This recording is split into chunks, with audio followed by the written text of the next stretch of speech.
10 जुलाई 2025 गुरुग्राम के सेक्टर 57 स्थित सुशांत लोक 2 में शाम के समय अचानक से गोली चलने की आवाज़ आती है।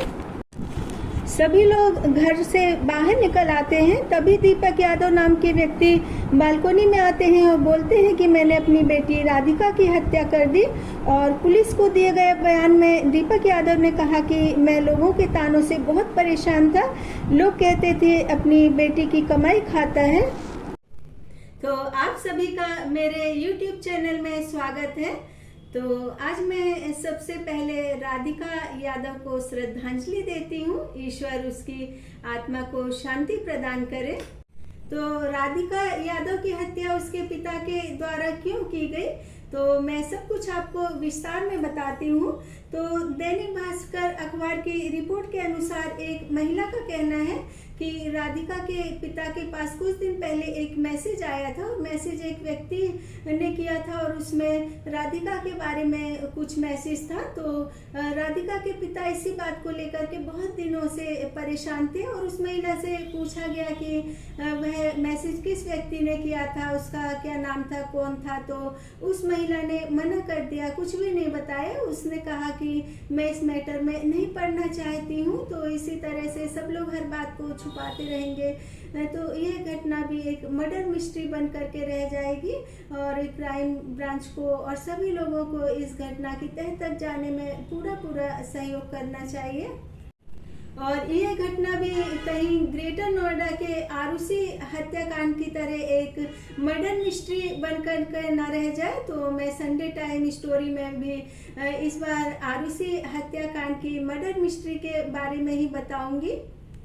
तो इस घटना की एक बात बहुत ज़्यादा चौंकाने वाली है, क्योंकि ना तो क्राइम ब्रांच और ना राधिका यादव के रिश्तेदार पड़ोसी कोई भी सहयोग बिल्कुल भी नहीं कर रहे हैं इस घटना की छानबीन या पड़ताल करने में। क्योंकि जब राधिका यादव की हत्या हुई थी तो उसमें जो पोस्टमार्टम की रिपोर्ट आई तो उसके सीने में 2 या 3 गोलियां लगी थी। लेकिन उसके पिता का कहना है कि जब उन्होंने अपनी लाइसेंसी रिवॉल्वर से गोली चलाई तो उसके कमर में 3-4 गोलियां लगी थी।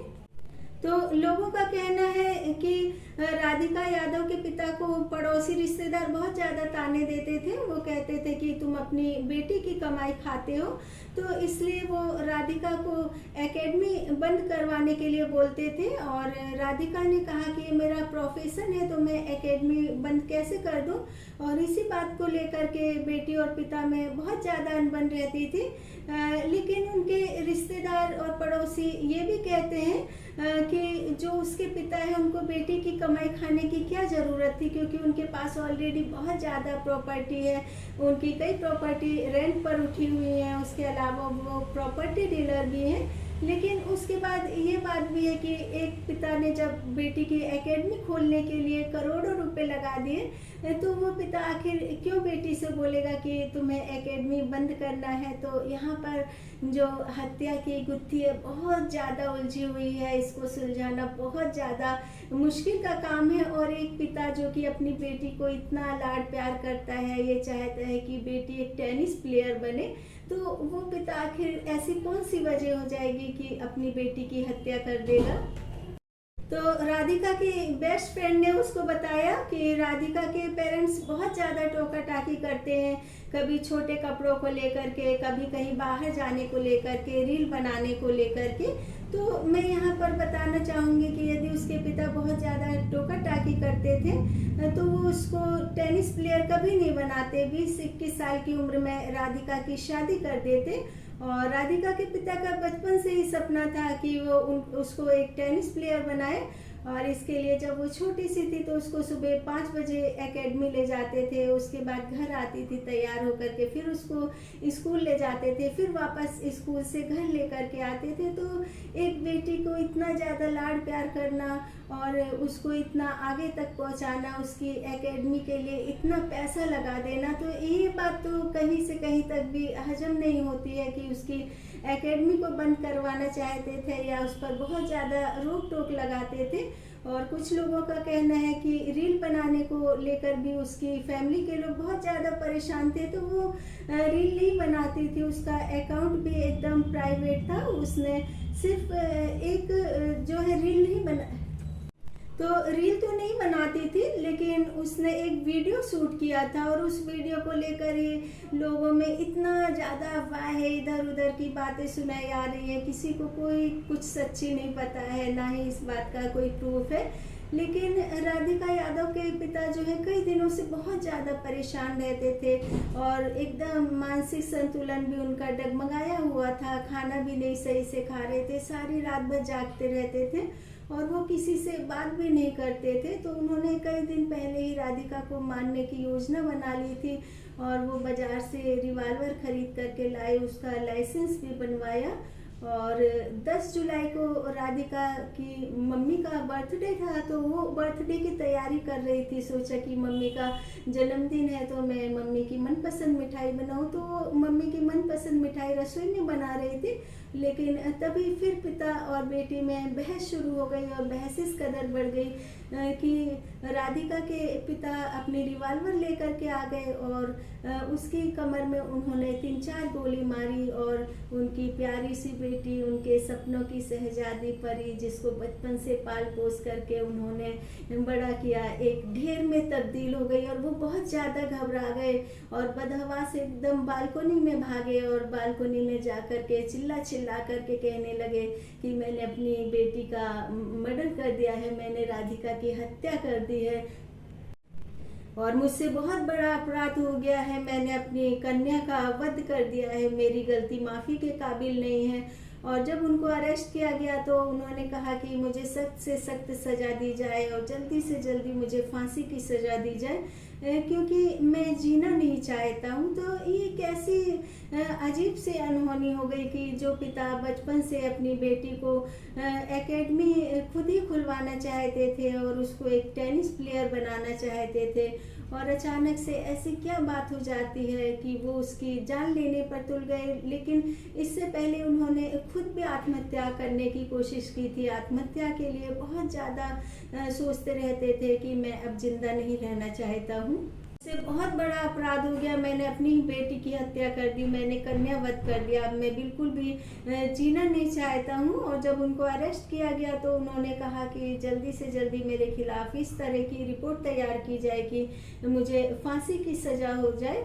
और राधिका यादव के पिता खुद भी सुसाइड करना चाहते थे और बेटी को उन्होंने कहाँ से कहाँ पहुँचाया, सुबह से शाम तक बेटी के लिए सोचते थे, बेटी को आगे बढ़ाने के लिए सोचते थे। तो पुरानी सोच के तो वो बिल्कुल भी नहीं हो सकते थे, क्योंकि वो खुद भी एक जिम ट्रेनर थे और कहते हैं कि वो पुरानी सोच के थे। और यदि पुरानी सोच के होते तो टेनिस टेबल, तो जो टेबल टेनिस का खेल होता है इसमें तो सभी को पता है कि इसमें प्रैक्टिस के समय भी छोटे ही कपड़े पहने जाते हैं। और यदि राधिका के पिता पुरानी सोच के होते तो वो उसको टेबल टेनिस कभी भी नहीं खेलने देते, घर से भी नहीं निकलने देते। और उसके पिता ने उसके स्कूल की पढ़ाई भी इसलिए छुड़ा दी थी कि वो इस गेम में बहुत ज़्यादा आगे पहुंच सके। लेकिन मैं सभी बेटियों के पिता से गुजारिश करना चाहूँगी, अपने कलेजे के टुकड़े की हत्या करके उसके टुकड़े टुकड़े ना करें। और जिस बच्ची की रगों में आपका खून दौड़ता है,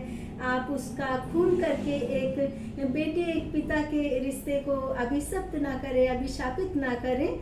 क्योंकि जब बच्चे बड़े हो जाते हैं तो ऐसा कोई ज़रूरी नहीं कि जिस तरह से हमने अपने बच्चों को शिक्षा दिए, संस्कार दिए, पढ़ाई लिखाई, या जो हमारे सपने हैं वो हमारे सपनों पर बच्चे पूरी तरह उतरे। लेकिन क्योंकि बहुत पीछे जा कर के देखिए, मैंने भी, आपने भी और सभी ने भी बहुत सारे सपने ऐसे होंगे जो कि हम पूरे नहीं कर पाए हैं, दबा कर रह गए, दुख हो करके रह गए और ये सोच करके रह गए सारी उम्र की हमारा सपना पूरा नहीं हो पाया। तो हम अपने बच्चों को इतना ज़्यादा पढ़ाते लिखाते हैं, आगे बढ़ाते हैं, उनकी सारी ख्वाहिशें पूरी करते हैं। तो कभी बच्चे ऐसा होता है कि हमारी मर्जी के विरुद्ध चले जाएं, हमारी बात ना माने, हम बहुत कोशिश करते हैं, समझाते भी हैं, लेकिन फिर भी वो बच्चे अपनी जिद पर, अपनी बात पर अड़े रहते हैं। तो उस कंडीशन में माता पिता को क्या करना चाहिए?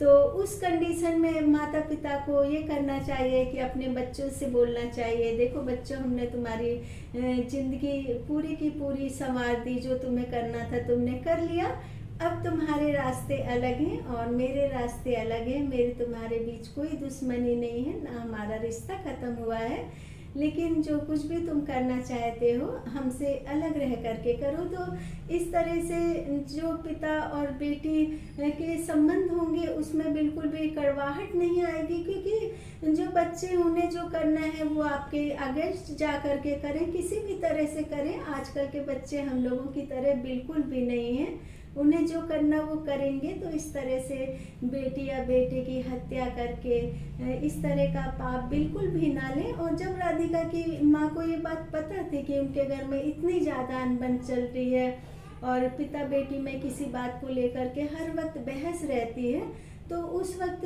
राधिका की माँ को घर पर ही रहना चाहिए था, क्योंकि यदि उसकी मदर घर पर रहती तो उन्हें सब कुछ पता होता, तो शायद बात यहाँ से यहाँ तक नहीं पहुँच पाती। और यदि वो घर के अंदर थी, बीमार थी, किसी भी कंडीशन में थी, तो एक माँ तो किसी भी हाल में होती है तो वो सबसे पहले अपने परिवार और घर के लिए करती। क्योंकि मैं भी जब बहुत ज़्यादा बीमार रहती थी, मेरे बच्चे बहुत ज़्यादा छोटे छोटे थे, और कई बार तो ऐसा भी होता था कि मेरे हस्बैंड कचहरी से आते थे और 10-11 बज जाते थे, काम करते करते वो सो जाते थे, तो उनको डिस्टर्ब ना हो, तो मुझसे चला नहीं जाता था। तो मैं ज़मीन पर बैठ करके अपने बच्चों को, उनको भूख लगती थी या फिर कोई प्रॉब्लम होती थी तो उनकी प्रॉब्लम का सॉल्यूशन करती थी। लेकिन ये कभी नहीं सोचती थी कि मैं बहुत ज़्यादा बीमार हूँ तो मैं बिस्तर में रहूँ। एक पिता की भी जिम्मेदारी होती है, क्योंकि ये जो माँ होती है, माँ को ईश्वर ने इसलिए माँ की जिम्मेदारी दी क्योंकि वो एकदम सर्वस्व होती है,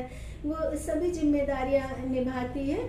और कुछ समाज के लोग और रिश्तेदार भी बहुत ज़्यादा आजकल ऐसे ही होते हैं, क्योंकि पहले तो आस पड़ोस में बोल करके, रोक करके इस तरह का काम कर लेते थे, लेकिन अब फ़ोन के थ्रू या तो बच्चों के पिता को या फिर एक पत्नी के पति को भड़का करके बहुत अच्छी तरह से झगड़ा करवा देते। घर का मामला कहाँ से कहाँ पहुँच जाता, किसी को पता भी नहीं पड़ता है कि किसने कहा, किसने क्या किया। तो जो इस तरह का अपराध करते हैं, तो ऐसे लोगों को भी चिन्हित किया जाना चाहिए, चाहे वो समाज के लोग हों, चाहे वो रिश्तेदार हो, चाहे कोई पड़ोसी हो, क्योंकि जो किसी का अहित करेगा, नुकसान पहुंचाएगा, तो वो तो एक दुश्मन की तरह ही हुआ।